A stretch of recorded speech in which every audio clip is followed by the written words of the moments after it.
Hello, dear friends. It's David Ostriker, not in Karmiel today. Today I'm in Renana visiting dear friends. Yom Haatzmaut has just ended, and before that, Yom HaZikaron, the Day of Remembrance, which merges into the glorious Day of Independence, of Israeli independence, at sunset. It begins with a remembrance of the thousands who died in defending the land of Israel since the beginning of the new state in 1947, and also those tragically killed in terrorist activities as well. As if to understand that the prize that is, the gift that is Israel, is not without a price. And then, almost miraculously, we find ourselves in the tremendous celebration of Independence Day, of Yom Haatzmaut. Memorial is not a day of Memorial Day. Yom HaZikaron is not a day of celebration. It is a day of remembrance. Stores are closed. People stand in silence as the siren wails at 8 o'clock at night, and then again at 11 in the morning, in memory of those who were lost. And then Yom Haatzmaut is a burst of energy, of joy, of thankfulness, of what it is that we have. I spent it here in Renana with very dear friends, old friends that I've known for many, many, many, many years, decades, and loved for decades. Really, it's like family. And new friends as well, that I met at barbecues, at ping pong tournaments, at whatever. And you're constantly reminded that this land is a land that is built on miracles of the past, of the present, and yes, of the future. It's a privilege to be here, to live here. You know, for generations, for hundreds of years, thousands really, when Jews found themselves victims of anti-Semitism, of Jew hatred, they would pack their bags and go. But to where? They would go to another country that eventually they would suffer the same thing from. And now we know when you have to go, there is a place to go. It's your home. Eretz Yisrael, Medinat Yisrael, the state of Israel. Somebody said to me, you know, why doesn't Israel do more to fight anti-Semitism in countries outside of Israel? Well, first of all, Israel does. It actively works on this issue. But its very existence is there to fight it.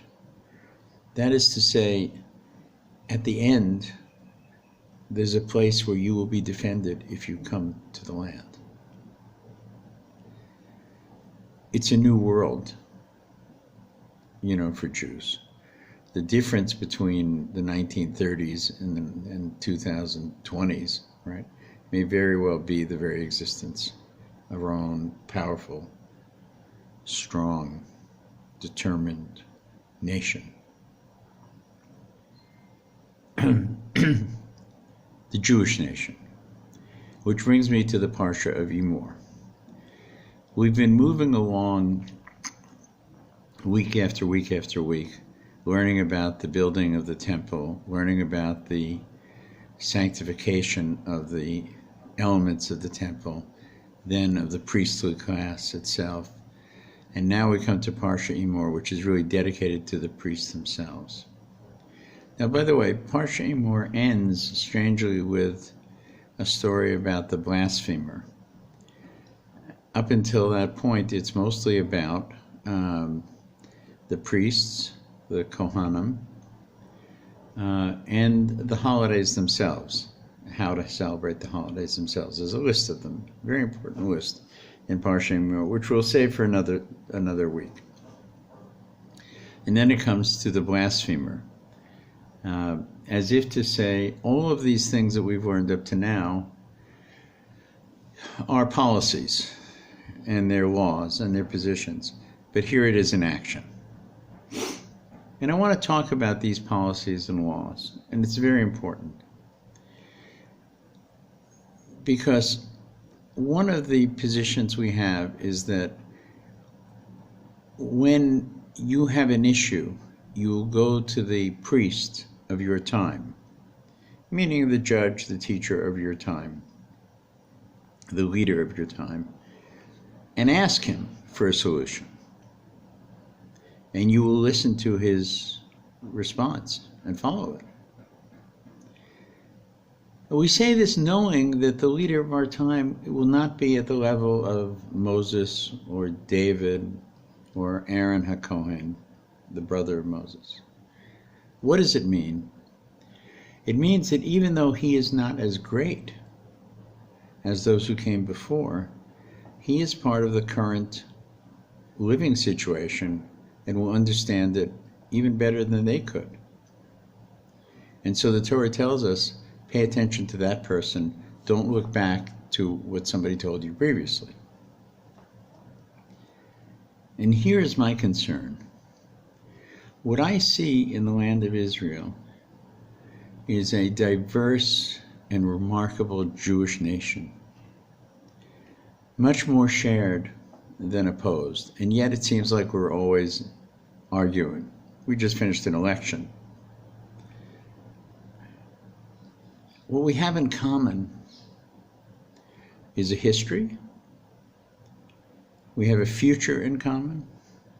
And we need to understand that we have a present in common. Not just when we're being attacked by 700 rockets from Hamas, but in everyday life. And the core of that is our Torah. And Jews who might say, well, I'm not religious. In this country, they still hold by the Torah to a very large degree. Now, they don't always hold by rabbinic rulings. And this is my question. Rabbinic rulings that were created in exile, in 2,000 years of exile, perhaps need to be looked at again when we have a sovereign nation. How do they apply to this dramatic change? Judaism changed dramatically when the temple, sadly, was destroyed in the Churban in Roman times. And truly rabbinic Judaism was created and sustained us during those times for 2,000 years. But perhaps as we search for that priest of our times, that Kohen of our times, we should ask the Kohen of our times to recognize the times have changed and examine carefully how rabbinic law applies when the Jews have returned to their sovereign nation. Because what I see is not a nation of some are religious and some are not religious. I see a nation of Jews. I see a nation of some Jews who are observant,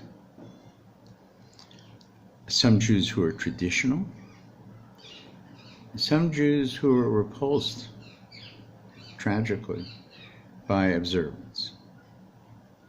And I ask myself, if they see themselves as Jews and come back to the land, doesn't that demand something of observant Jews? To examine, is our observance as it should be? Now, I'm not talking about changing Torah at all, but I'm talking about examining our traditions, rabbinics, right? And to see if the priest of our time is actually doing their job properly. I think it may be left wanting and needs very careful examination. And I'm happy to say I think that process for the good is ongoing, and that the changes are being made gradually and positively going forward. And so I want to close with telling you that, this is a glorious moment in the history of the Jewish people, the 71st birthday of the land of Israel, the state of Israel, the celebration of the ingathering of the exiles to Israel. And in spite of the very troubling news that we see around us, there is a shining light on a hill. And that light calls to every Jew, religious or not religious, culturally, traditional, whatever you want to say, and says, you know that you always have a home. You were bereft of it for 2,000 years, but it's here. The doors are open. You're welcome, and people will be here to make you feel comfortable. This is a message that should touch every Jew in their heart, and especially the priest of our time. So I want to wish you all Shabbat Shalom, good Shabbos. A special birthday, by the way. I believe this is the birthday Parsha of Rabbi Riskin, and so I want to wish him on this day a happy birthday. And to all of those who are celebrating, celebrate together. Yom Haatzmaut Sameach. David Ostriker, here in Renana. Be well. Bye-bye. Shabbat Shalom.